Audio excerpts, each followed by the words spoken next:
Thank you, Acting Speaker, and I rise to speak on the Local Government Bill 2020. This is a bill that goes to reform somewhat the Local Government Act, and it addresses the issues of accountability, conduct and governance within the local government sector. So we've seen many councillors go into administration over the last few years, and we've even had one in South West Coast with the Glenelg Shire facing that outcome last year.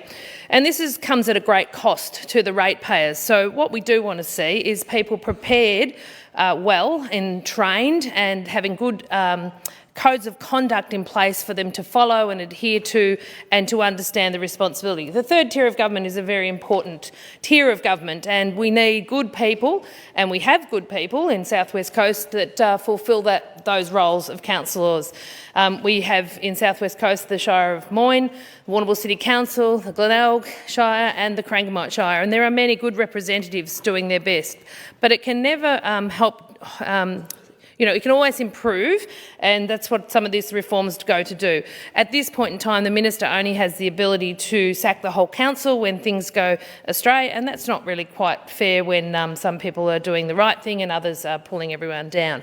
So I do like the idea of reform.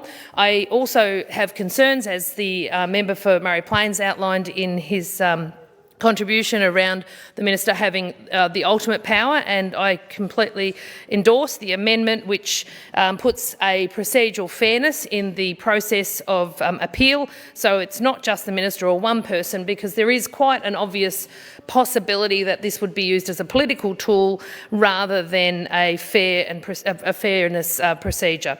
So, but we know that our councils, particularly in the regions, are doing it tough. The amount of assets they have in their Charter of Responsibility are often state assets, and so often we see, particularly in the Labor government in the last decade, the cost shifting that takes place, and this puts enormous pressure on the budgets of particularly regional councils. And we also see them being used as scapegoats. Just in the last few weeks, we saw the government say they would change the planning rules and take the planning away from councils if they didn't approve planning permits for housing blocks. Now, if I see examples in South West Coast, we've got the Moyne Shire with Amendment C69, the Port Fairy Coastal and Structural Plan, and C75, the Rivers Run Estate development, are both sitting with the Minister for final approval. Now, these were adopted, one in January 2024 and one in March 2023. So these are planning processes have gone through independent planning panel processes and have the ability to have up to 500 plus houses being put into areas where we need them desperately. We've got a massive housing crisis. We've got people who are homeless. We've got people who can't find rental properties because the government has made changes to the rental laws which have shifted landlords to a point where they just can't maintain the properties and are selling them, and they're completely being removed from the rental market. So the government makes excuses, but when you see examples like this one that I've just put on the table, where the minister's had over a year with one and 6 months almost with the other planning permit, which could be, with a tick of a box, brought to the market tomorrow so that people can start building houses and those properties can be sold, you understand a bit more clearly that there's often a bit of smoke and mirrors going on, and the politics at play is more the agenda than actually getting land onto the market and houses being built. People are going and doing their best. The council's done the work they needed to do. The Glenelg Hopkins Management Authority have done the work they need to do. Everything's appropriately organised now for the minister to just tick off. Yet we sit in limbo and we desperately need those blocks of land to build houses on. So in my mind, the reforms don't go far enough.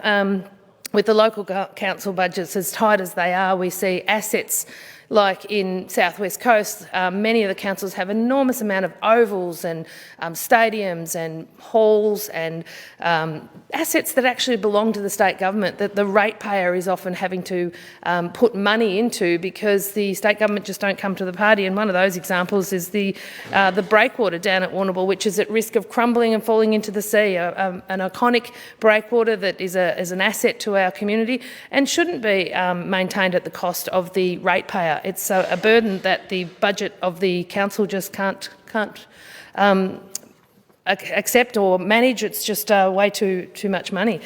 So the state needs to understand the responsibility, and that's what I would like to see in these reforms. So there's a fair and equitable way of rating Victorians so that it's much more fairly shared, because we don't have in South West Coast, in the Shires of Moyne or Glenelg or Corangamite or Warrnambool City Council, the level of income that you can see in some of the metropolitan areas. So it's quite an unfair rating system. But like I said, I support the amendments in the bill put forward by the member for Murray Plains, who's the Shadow Minister for Local Government, because we need to make sure that we do support councils and make sure we have good people who want to take on these representative roles. Many of them have a lot to offer, and we want to make sure that the codes of conduct, for example, that are put in place give them the ability to use those skills. I've heard in the time that I've been in this role, councillors use excuses sometimes that they can't discuss certain issues with their community because they are about to vote on the issue in the chamber, in their local government chamber in the next few weeks. And, that's always perplexed me because, that sort of reason doesn't make sense. I mean, the whole idea of being a representative is being out in your community, talking to the community who will be affected by changes that are being made either at local government level or the state level. So to have codes of conduct that some councils have that actually prevent that communication from taking place leads councils to actually put forward ideas that the community don't endorse. And we recently saw that example in the Warrnambool City Council area where it was proposed to put a art gallery on a very significant green area that the community used for picnics and enjoyment, and it really caused an uproar in the community. It shouldn't take that. The council should be able to have those processes in place beforehand so that good communication and consultation can take place, and we don't see wasteful use of money when the community are desperately wanting to see other things take place that make more sense to them. So that training and leadership capability growth is very important in councils, as I say, is the code of conduct.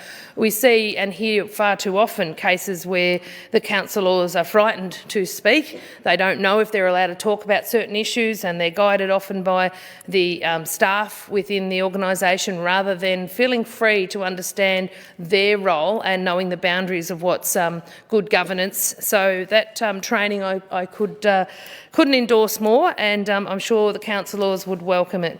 But we don't want to see councillors just removed unless there's a body of evidence that's built up and they have the right to appeal, which is something in this bill we're not seeing.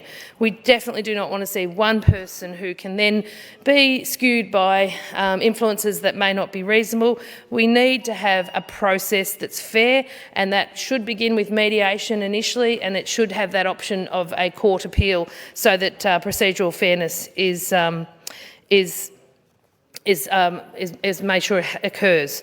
So I do endorse the amendment. I think it's really important that we have reform to local government. I don't think this goes far enough, whilst I think it's important to see training and codes of conduct and having that flexibility and knowledge within those, so we don't lock people into training that's irrelevant, but to make sure they do get suitable training according to their recognising their prior experience in life and building on the knowledge and expertise that they will need in such a role. So, but I would like to see the state government understand the pressure that they are putting on the councils and hiding behind their councils and shifting costs across to them. It's very unfair, and the people who get these rates bill get very upset because of the size of the bill. But when I look at some of the hidden costs that they're snuck in there on the rates bill, like the fire services levy, which has gone up in the last 2 weeks from the last budget, will go up next year enormously, along with the rubbish levy that will not actually assist the local community to really get rid of their rubbish. It will end up going into Treasury to fill the black budget hole this government has created, with a debt of $188 billion, which will mean we're going to see at least $26 million a day in interest payments, and that money could absolutely fix roads tomorrow in South West Coast that need fixing. It could build schools that need being built. It could actually probably in 4 days build the car park at the hospital that's desperately needed. So I hope the government is listening to the fact that they need to stop cost shifting and be a little bit more honest with Victorians today.